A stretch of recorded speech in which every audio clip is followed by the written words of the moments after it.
Hello again to another Agakala reaction. Today we're watching 6 myths about the Middle Ages that everyone believes, from Stephanie Honchell Smith, and it's a TED-Ed talk. I'm kind of going back to it. I used to watch a lot of them before. They're past, years ago, I mean. So let's just go to it and let's see. Middle Ages, 6 myths about Middle Ages. Let's see. The first thing to understand about the Middle Ages is that they did not actually exist. Medieval Europe, where unbathed, sword-wielding knights ate rotten meat, thought the earth was flat, defended chastity belt-wearing maidens, and tortured their foes with grisly gadgets. Except, this is more fiction than fact. So where do all the myths about the Middle Ages come from? And what were they actually like? The Middle Ages refers to a 1,000-year time span, stretching from the fall of Rome in the 5th century to the Italian Renaissance in the 15th. Though it's been applied to other parts of the world, the term traditionally refers specifically to Europe. One misconception is that medieval people were all ignorant and uneducated. For example, a 19th century biography of Christopher Columbus incorrectly purported that medieval Europeans thought the earth was flat. Sure, many medieval scholars described the earth as the center of the universe, but there wasn't much debate as to its shape. A popular 13th century text was literally called On the Sphere of the World, and literacy rates gradually increased during the Middle Ages alongside the establishment of monasteries, convents, and universities. Ancient knowledge was also not lost.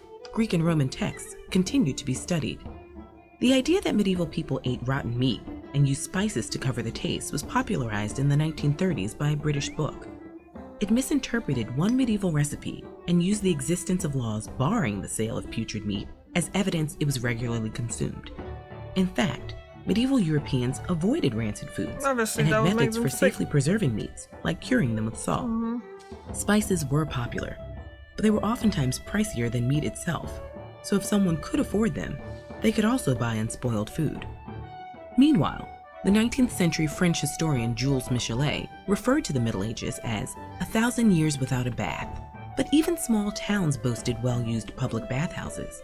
People lathered up with soaps made of things like animal fat, ash, and scented herbs, and they used mouthwash, teeth scrubbing cloths with pastes and powders, and spices and herbs for fresh-smelling breath.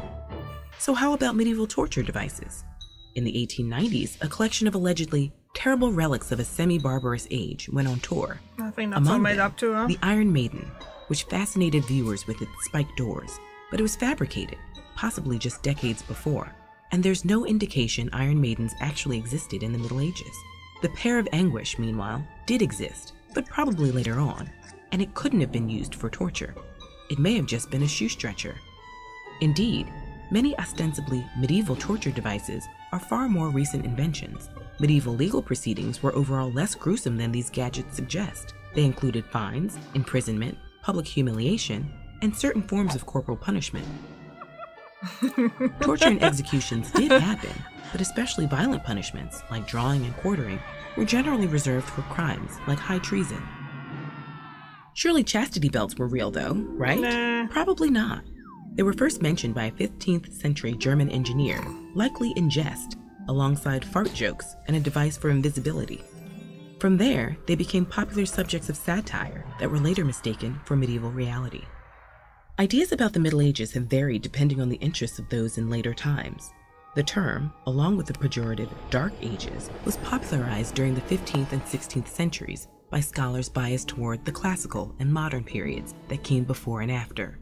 And, as Enlightenment thinkers celebrated their dedication to reason, they depicted medieval people as superstitious and irrational. In the 19th century, some romantic European nationalist thinkers that kind of bring to mind that, let's say,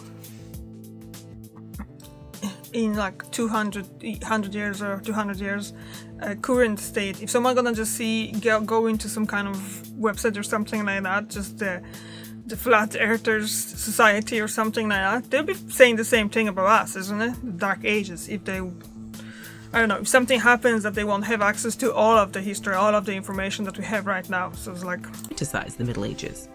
They described isolated white Christian societies, emphasizing narratives of chivalry and wonder.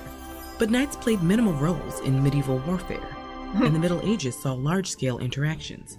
Ideas flowed into Europe along Byzantine, Muslim, and Mongol trade routes, and merchants, intellectuals, and diplomats of diverse origins visited medieval European cities.